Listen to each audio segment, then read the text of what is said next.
Hello everyone, today I'm going to show you how I make my corn silverside. Now this corn silverside is purchased in a kind of a bag like this, and it's actually been treated, it's been salted, and it's been left to preserve in its own juices. So it's a beautiful tender cut of meat and quite inexpensive. For a 1.3 piece of beef like this, it cost me $7.99, and that's quite a cheap meal, but it goes a long way. So what I do is I take it out of the bag and pour it straight into a large saucepan. So as you can see, I've actually brought the water to the top of the meat, and I've actually poured all of the juices that were contained in the packet as well, because it all adds a beautiful flavour as it cooks.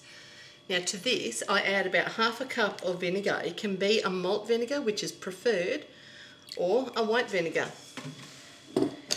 And then I put about 1/3 of a cup of sugar. Now this is only approximate, and it really does vary from taste to taste. I like mine quite sweet. Now if you're like me and you've got some red wine lying around, I don't really drink red wine very often, but I like to have a bottle close by to add to my cooking. I usually add roughly about 2 tablespoons of red wine to this, and this will really enhance the flavour.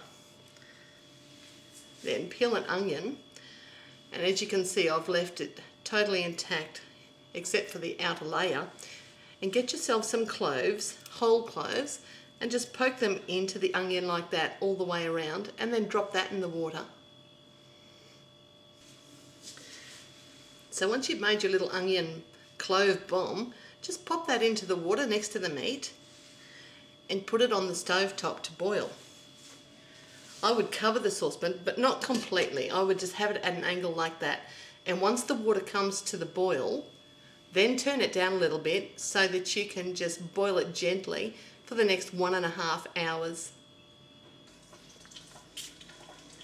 Don't forget to keep topping up the water, as some of this will just evaporate as it cooks. Now after your corn silverside has been cooking for about an hour, just add some vegetables to the water. Don't bother peeling them. Some baby potatoes and some carrots, and the skin adds some fibre to your diet.